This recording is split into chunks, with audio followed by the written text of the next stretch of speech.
Welcome back. I kind of hope to do like a true crime video every Monday. So let's see how this goes. I already covered this case before, but I feel like I didn't kind of do it in the way that I'm kind of doing these like sort of true crime videos now. So I'm gonna just revisit it. And this can be like the first sort of proper like true crime Monday video, I guess. If you see something in the background or hear something, is because my dog is lying at the bottom of my bed, so we're just gonna allow him to chill. So today we're gonna be talking about the murder of JonBenet Ramsey, and I feel like this has to be the most famous cases out there. So if you don't know who she is, she was a child beauty queen who was born on August 6th of 1990. And I feel like the media really kind of, anytime they release anything about her, they show pictures of her in the beauty pageants. They never really kind of show her as just being a child. So yeah, she was born in August 6th of 1990 to John and Patsy Ramsey. She was the last out of 5 children because Patsy and John had 2 kids together. So Brooke, who's the older brother, who anybody that knows this case knows who Brooke is, who is 3 years older, so he would have been 9 at the time of her murder. And then John had 3 oldest kids from his first marriage, which I don't know, I don't think they have any sort of relevancy to the case or anything like that. So yeah, she was born in Atlanta, Georgia, and I think like the Ramseys moved to Boulder, Colorado in like 1991 or 1992 for John's business. Like he had a business called Access Graphics, and they moved to Boulder, Colorado. And anyway, JonBenet was only 1 or 2 at the time when they had moved. And I'm just going to give a bit of background. So we all know that JonBenet was a pageant queen, and she got into that through her mother Patsy because she was a former beauty pageant queen. And I'm kind of like skipping a bit of the timeline and how she kind of got into it. So Patsy in 1993 was diagnosed with ovarian cancer, and there was some sort of anniversary going on in our home state, got to do with the beauty pageant. She was asked to come back, and JonBenet apparently seen it, fell in love with it, and wanted to be in it. So yeah, tragedy kind of struck this family, no matter what way you view, because this case, I feel like people have a lot of opinions, and I'll get into that when I talk about the many different theories. So 1992, John's oldest daughter, Beth, from his first marriage, died due to a car crash. And then a year later, in 1993, Patsy was diagnosed with ovarian cancer, and she was given the all clear. Then let's move on to Christmas of 1996. So Christmas Day, the Ramseys claimed that they woke up like any other day. They did their presents from Santa.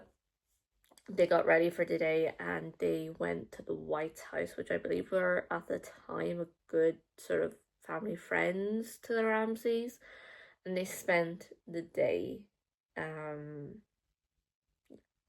at the White House. And there's a picture taken of JonBenet at the White House, which people believe was the last ever photo taken of JonBenet, which I'll put in like the corner. So the Ramseys claimed they got home around 10 p.m. And JonBenet had apparently fallen asleep on the way home in the car. So John claims that he took her up, put her on her bed, and Patsy came in and got her dressed for bed.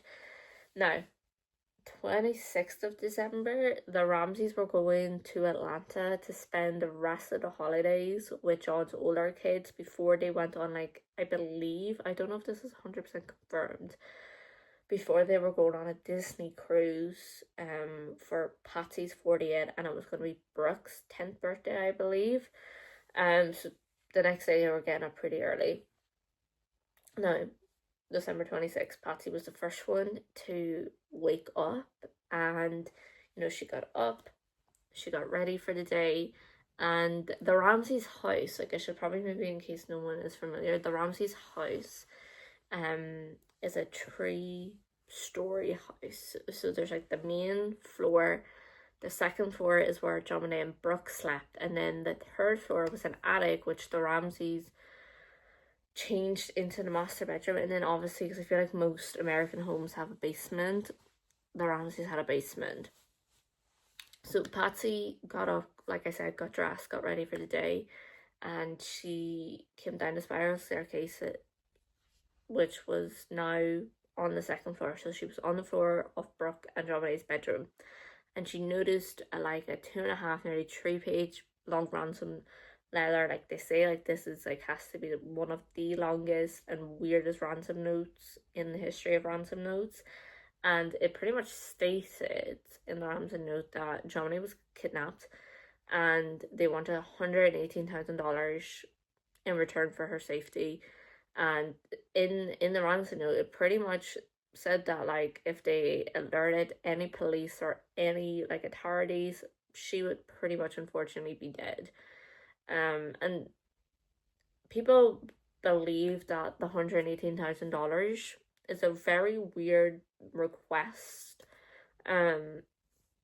because apparently that was the exact amount that John Ramsey got for his Christmas bonus that year, which I don't know, do people get that much of a Christmas bonus? I don't really know, but Patsy immediately called the cops at 5:52 a.m.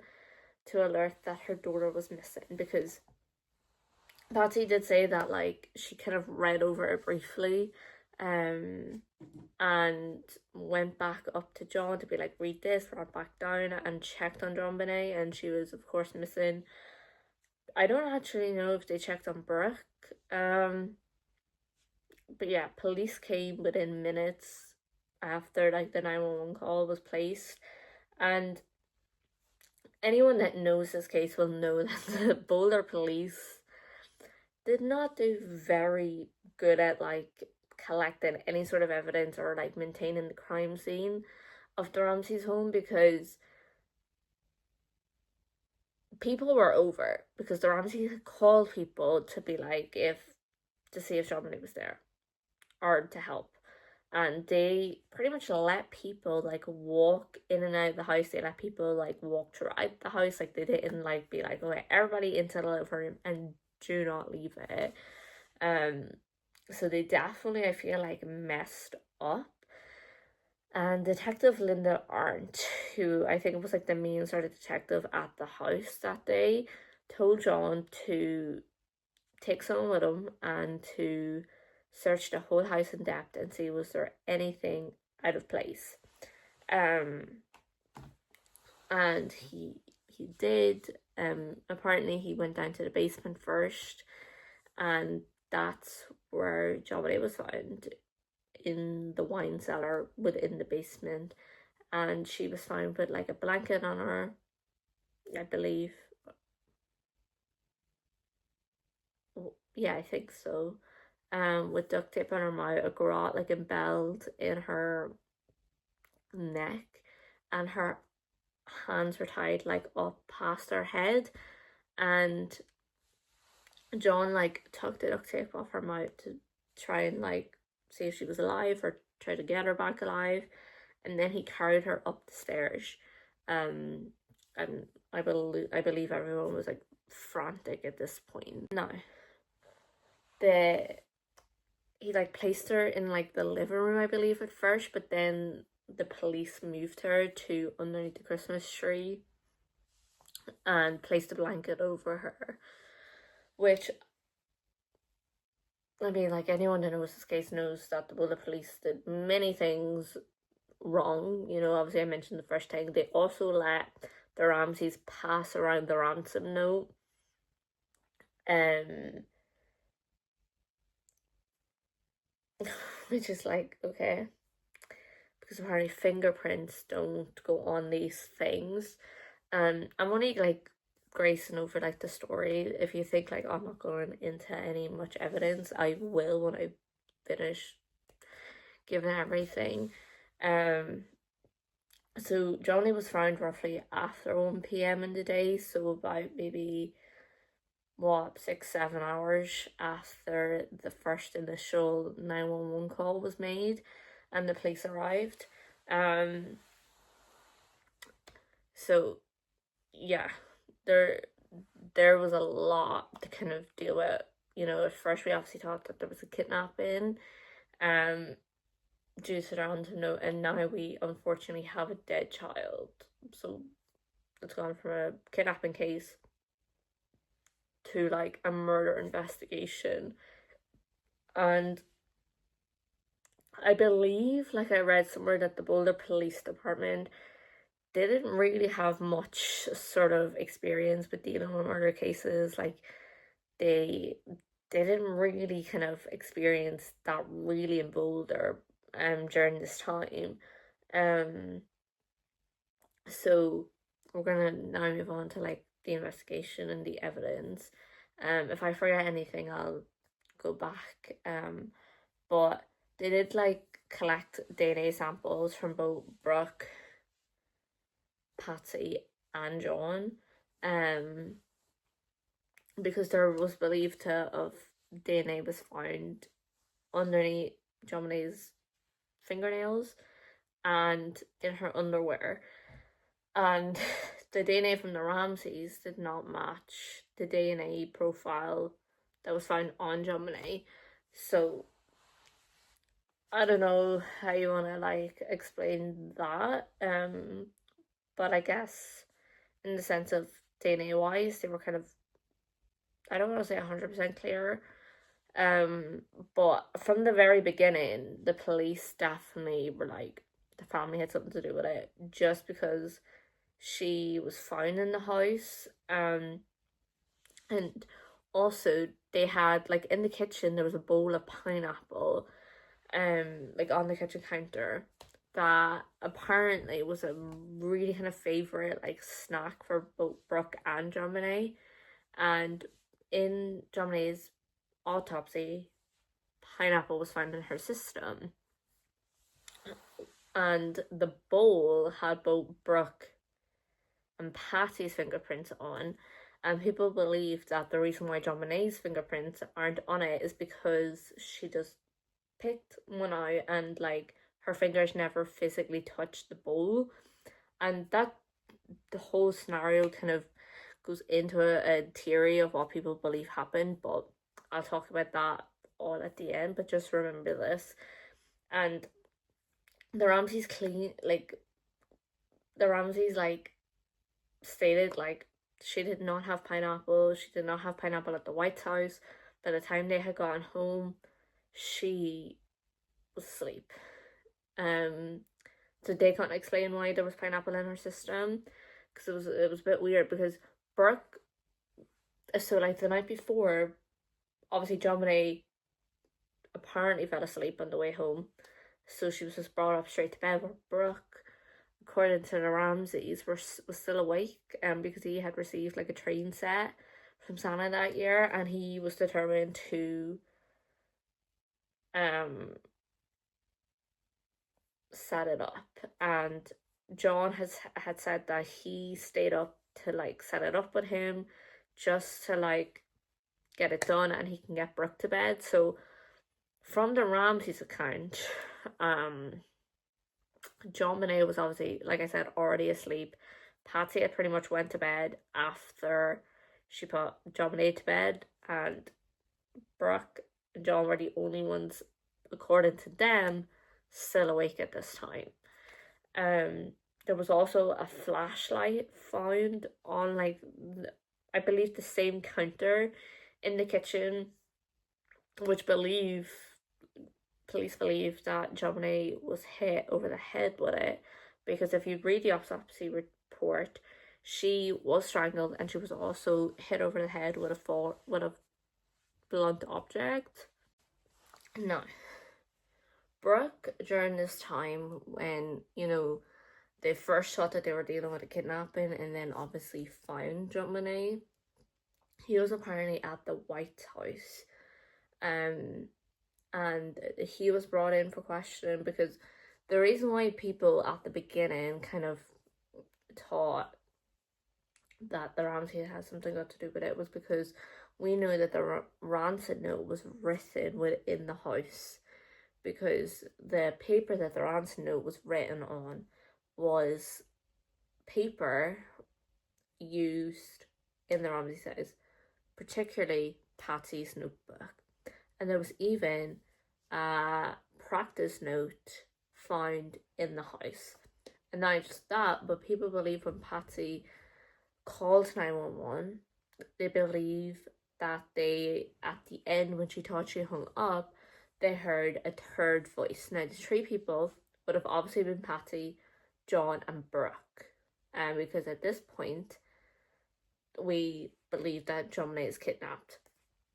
And the Ramseys claimed that during this, they did not wake Brooke up, or he was not awake. So people kind of thought, like, that's a bit suspicious. But Brooke was questioned, and he didn't seem like he knew anything of it. The Ramseys were kind of going back and forth, like Patsy and John, about giving police interviews. But I think it was maybe like a year later that they finally sat down and gave an interview and said whatever they had to and needed to say.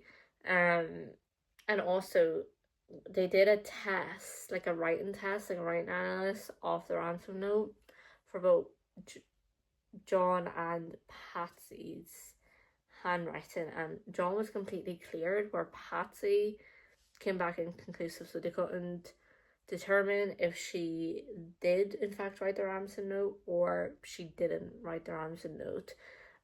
So that was kind of like another sort of factor in why people believe that they had an involvement in it. This case, I feel like this is like one of the cases that I genuinely believe, oh well, not believe, but I hope before I die get solved, and just so we can have a definitive answer to what happened to JonBenet. Now, and another reason why people think the Ramseys were kind of acting a little bit suspicious is that particular day, the morning of December 26th, given before they found JonBenet, given the fact that the Ramseys were believed to have a missing daughter who was kidnapped in the middle of the night from her bed, they weren't really kind of interacting with one another. Like, Patsy was on one side of the house and John was on the other side of the house, and it was believed that John also like went out and checked the mail and all that, and he was just very kind of relaxed for a father whose daughter was believed to be kidnapped. But apparently John states that he checked the mail thinking that the kidnapper would communicate during that, because in the ransom note it stated that they would call between 8 and 10 a.m. to like arrange like a time to like exchange the money and for them to get JonBenet back. And they weren't exactly sure, because no one knows if JonBenet died before midnight, so on December 25th, or after midnight, December 26th. And it's kind of the same with the ransom note.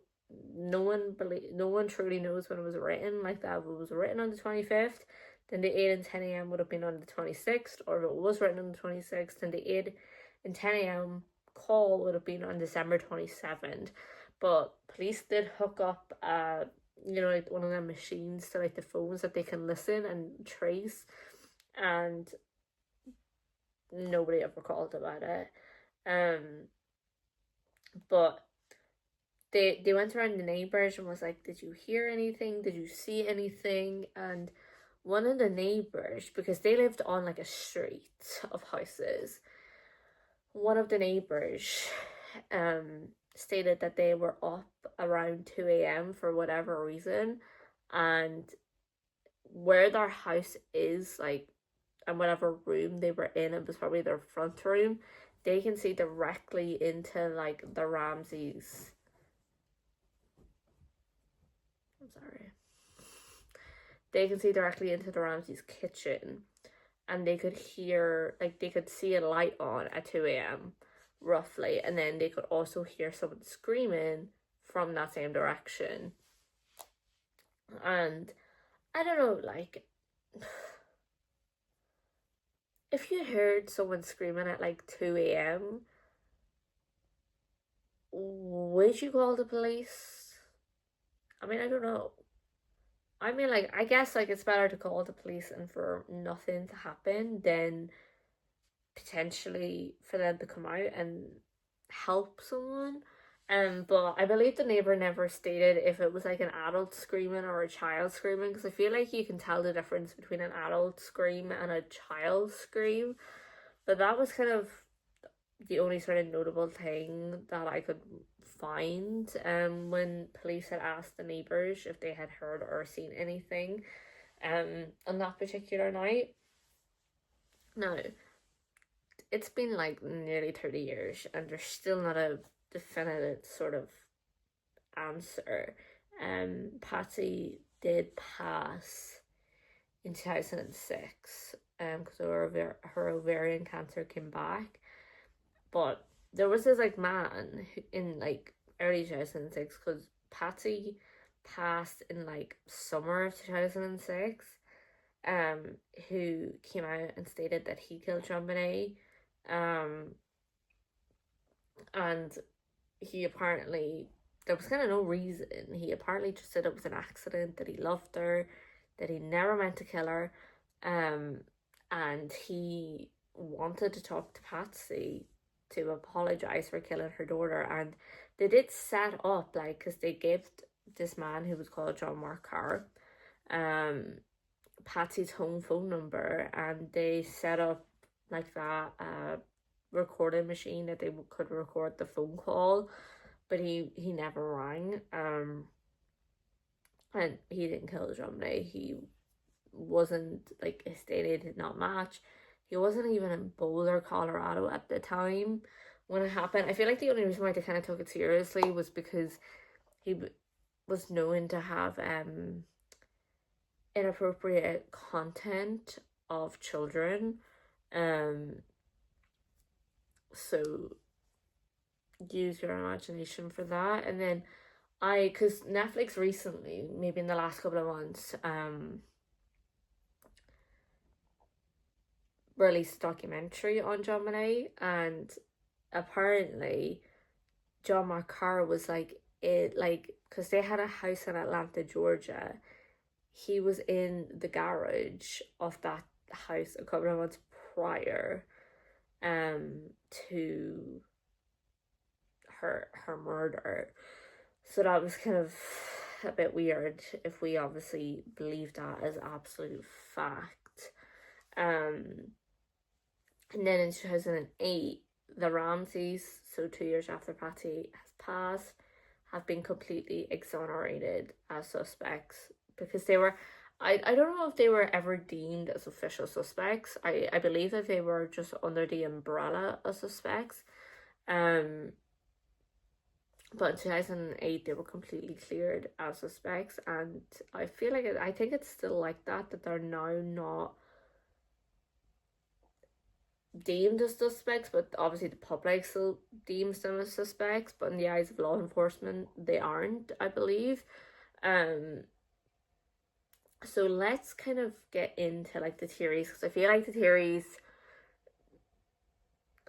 there's a few. So I'm gonna talk about like the first one, and I feel like this is the most kind of popular one that a lot of people believe, that Brooke killed her. And the reason why people believe it was Brooke was because apparently Brooke had a violent side to him. He apparently, according to like close friends, he was quite jealous of JonBenet because she would always be getting attention due to her being in these pageants. He was known to be quite violent against her. There was one time that he hit her with a golf stick in the face. He also would apparently like smother his feces in her room, which is not the nicest thing. And people believe that because the type of garrote that it was, and the type of tie that it was like around her neck, it was apparently a Scouts sort of tie-in, and Brooke was apparently in Scouts, and also the garrote was homemade, and it was made within the basement because there was bits of like Patsy's art brush set used for the garrote. And people believe, remember I mentioned the pineapple, the reasoning for Brooke kind of strike out on JonBenet was that people believe that she came down in the middle of the night, she woke up, both Patsy and Brooke were sitting down eating the bowl of pineapple that was on the table, and JonBenet decided to take one. That's why, just take one out. That's why her fingerprint is not in the bowl, and will explain why Patsy and Brooke's fingerprints were on it, and it would also explain why there was pineapple in her system. He flipped out and hit her over the head with the flashlight, and the Ramseys thought that she was dead, and they didn't want to lose two children, so they staged the rest of it, not knowing that the strangulation killed her, that she was still alive. Then the second theory is that Patsy did it. And the reason why Patsy did it was because, well, I've kind of heard two sort of things when it comes to Patsy about the reason and why she did it.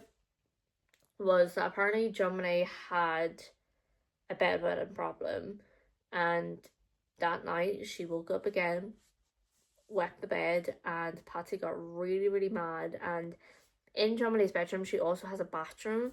She, according to the theory, Patsy flung JonBenet up against like the bathtub, and she hit her head. And then they staged the rest.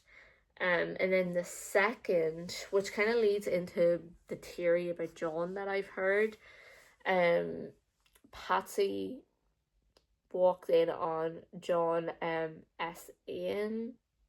JonBenet, and yeah, it resulted in kind of a similar, thrown up against the bathtub, and they staged the rest.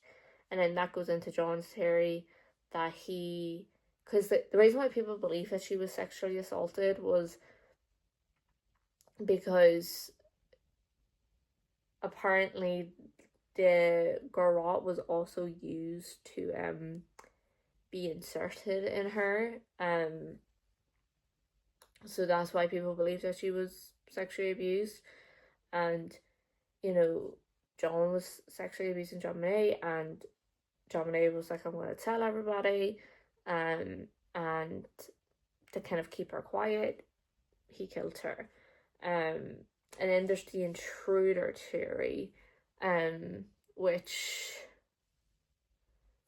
I feel like a lot of people don't believe. I feel like a lot of people believe it was someone within the family, but one of the detectives, I cannot remember his name, but he was a big pusher for the intruder theory, believes that because in the basement there was a broken window, which the Ramseys knew about this.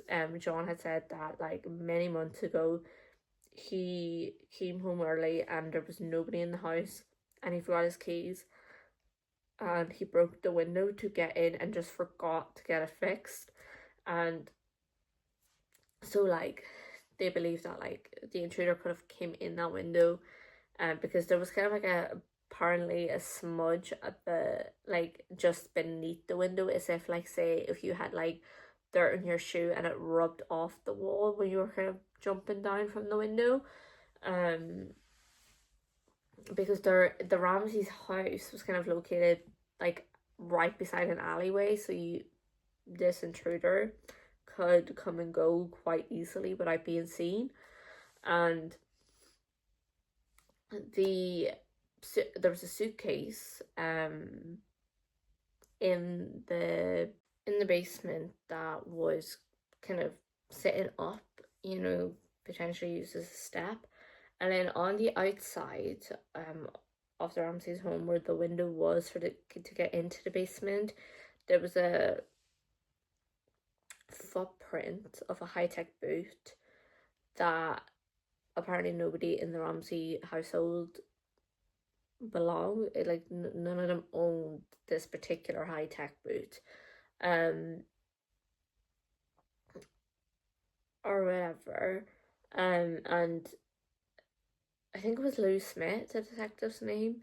He demonstrated how easy it was to actually jump in, like through the window into the basement.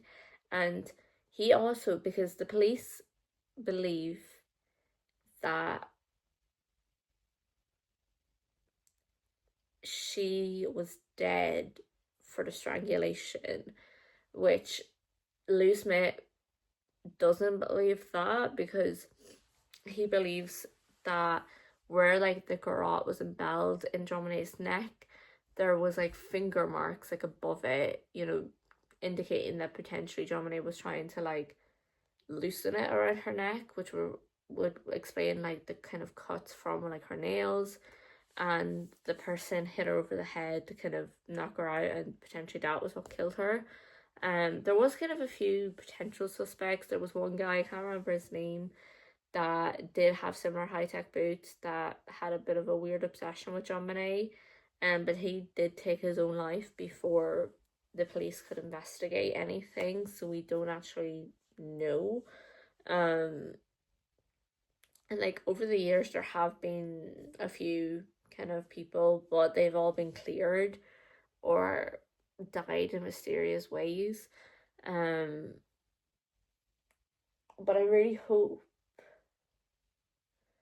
we get an answer to what happened to her, because she was only 6, like she was 6 years old.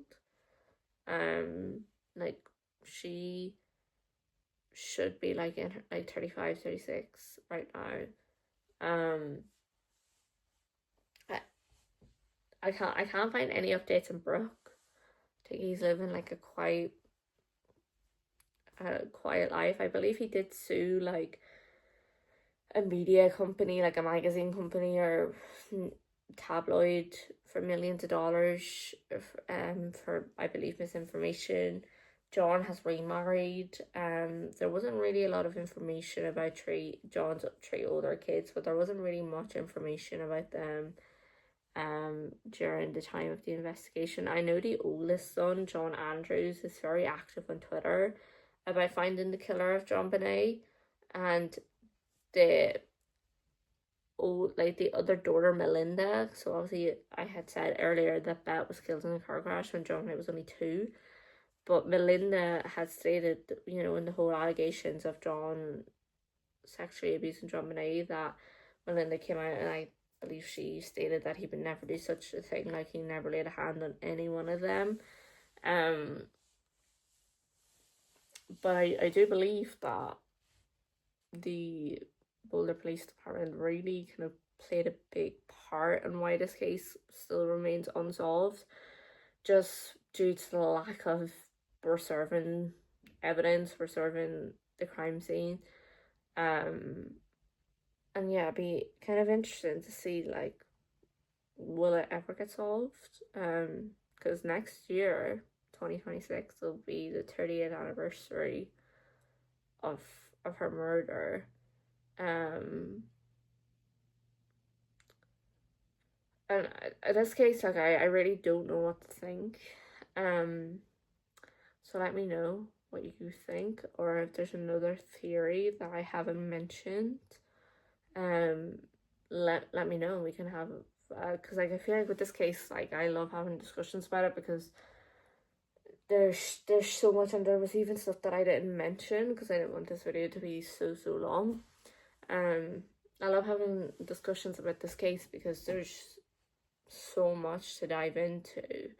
But let me know what you guys think. And yeah, I'm currently researching for, I know this isn't going to be going out until next Monday. It's currently Monday now. But I'm starting it from next Monday onwards. But I'm currently researching the second true crime. Um, so yeah, let me know what you think and who you think did it. And I will see you in my next video.